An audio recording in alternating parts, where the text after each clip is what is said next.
வணக்கம். இந்த ஆழமான தத்துவ ஆய்வுக்கு உங்களை வரவேற்கிறேன். இன்னைக்கு நாம ஒரு ஆராய்ச்சியாளரோட பார்வையில இருந்து பழங்கால போர் வீரர்களோட தத்துவங்களை கொஞ்சம் அலசி ஆராய போறோம். பல நூற்றாண்டுகளுக்கு முன்னாடி எழுதப்பட்ட இந்த தத்துவங்கள் இன்னைக்கு நாம சந்திக்கிற மன அழுத்தம் நிறைந்த தொழில்முறை வாழ்க்கையை சமாளிக்கிறதுக்கு எப்படி ஒரு அருமையான வழிகாட்டியா இருக்குன்னு பாப்போமா? சரி, இதுக்குள்ள போறதுக்கு முன்னாடி ஒரு முக்கியமான கேள்விய நமக்கு நாமே கேட்டுக்குவோம். உண்மையிலேயே நம்மளோட மிகப்பெரிய போராட்டங்கள் எங்க நடக்குது? நாம இன்னைக்கு பார்க்க போற இந்த பழங்கால நூல்கள் என்ன சொல்லுதுன்னா, நம்மளோட மிக கடுமையான போர்கள் எந்த அலுவலகத்திலோ இல்ல வெளியுலகத்திலோ நடக்கல. அது எல்லாமே நம்ம மனசுக்குள்ள நமக்கு நாமே நடத்திக்கிட்டு இருக்கிற போர்கள் தான். ஆமாங்க, நிஜமான போர்க்களம் நம்ம மூளைக்குள்ளதான் இருக்கு. இன்னைக்கு நாம என்னென்ன பார்க்க போறோம்னு ஒரு சின்ன சுருக்கத்தை சொல்லிடுறேன். 1. உள்ளே இருக்கும் போர்க்களம். 2. சந்த் சிபாகியின் எழுச்சி. 3. மீறி பீரி 2 வாள்கள். 4. தர்ம் யுத் நியாயமான போர். 5. பணியிடத்தில் கர்மயோகம். அப்புறம் 6. இறுதி ஆன்மீக வெற்றி. பழங்கால போர்க்களத்தின் குறியீடுகள்ல ஆரம்பிச்சு நம்ம நவீன வேலைப்பளுவை சமாளிக்கும் வழிமுறைகள் வரைக்கும் இன்னைக்கு நாம பார்க்க போறோம். முதல் பகுதி உள்ளே இருக்கும் போர்க்களம். இத புரிஞ்சுக்க பழங்கால இந்திய இதிகாசமான மகாபாரதம், அதிலும் குறிப்பா பகவத்கீதைய கொஞ்சம் பார்ப்போம். அங்க சொல்லப்படுற குருக்ஷேத்திர போர்க்களம் வெறும் நிலப்பரப்பு கிடையாதுங்க. அது நம்ம மன போராட்டங்களை குறிக்கிற ஒரு மிகப்பெரிய ஆழமான உருவகம். இதுல ரொம்ப சுவாரஸ்யமான விஷயம் என்ன தெரியுமா? அந்த போர்ல வர்ற விஷயங்கள் எப்படி நம்ம மனநிலைக்கு அப்படியே கச்சிதமா பொருந்துதுன்னு பாருங்க. இங்க அர்ஜுனன் வெறும் ஒரு போர் வீரன் மட்டும் கிடையாது. தினமும் தார்மீக நெருக்கடிகளை சந்திக்கிற நீங்களும் நானும் தான் அந்த அர்ஜுனன். பாண்டவர்கள் நம்மளோட நற்பண்புகளையும், கௌரவர்கள் நம்மளோட அகங்காரம் பேராசையையும் குறிக்கிறாங்க. இதுல இருந்து நமக்கு என்ன புரியுது? நம்ம எதிரிகள் வெளியில எங்கேயோ இல்ல, நமக்குள்ளேயே இருக்கிற பயம், சோம்பல், தற்பெருமை, அப்புறம் நம்ம மேலேயே நமக்கு இருக்கிற சந்தேகம், இது எல்லாம் தான் நம்மளோட உண்மையான எதிரிகள். ஒரு உண்மையான போர் வீரனை போல கடுமையான சுய ஒழுக்கத்தோட இந்த உள் அரக்கர்களை நாம இரக்கமே இல்லாம அழிச்சு தீக்கணும். அதுதான் இதோட மைய கருத்து. அடுத்ததா 2வது பகுதி சந்த் சிபாகியின் எழுச்சி.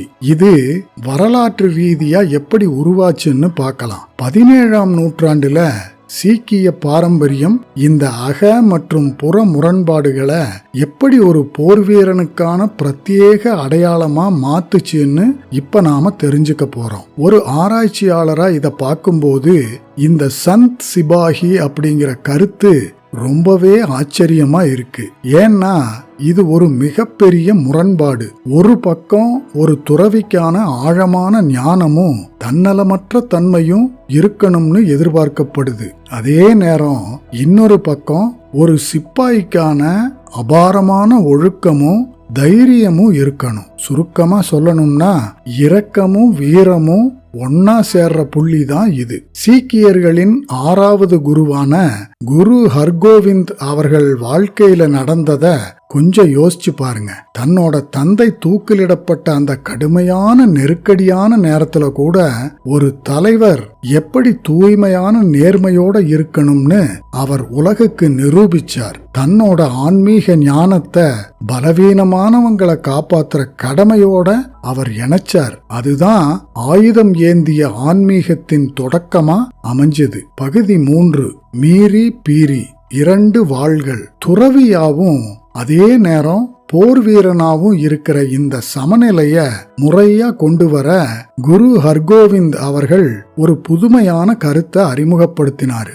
இந்த 2 பொறுப்புகளையும் நாம எப்படி ஒன்னா கையாளுவது அப்படிங்கிறத இது ரொம்ப தெளிவா காட்டுது. அவர் எப்பவுமே 2 வாள்களை அணிஞ்சிருந்தாரு. அது மீரி மற்றும் பீரி அப்படிங்கிற 2 விஷயங்களை அடையாளப்படுத்துச்சு.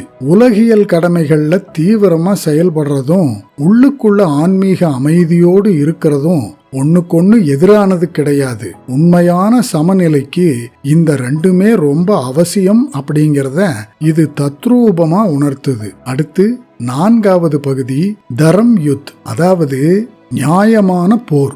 இந்த நுட்பமான சமநிலை தான் ஒரு சந்த் சிபாகி எப்போ எப்படி ஒரு மோதல்ல ஈடுபடணும் அப்படிங்கிறதுக்கான அடிப்படை. இதுதான் நம்மள தரம் யுத் அப்படிங்கிற கருத்துக்கு கொண்டு போகுது. இதுல ரொம்ப ரொம்ப முக்கியமான விஷயம் என்னன்னா, தன்னலமற்ற செயல்கள் தான் நியாயமான தற்காப்புக்கும் சுயநலத்துக்கும் இருக்கிற வித்தியாசத்தை தெள்ள தெளிவா காட்டுது.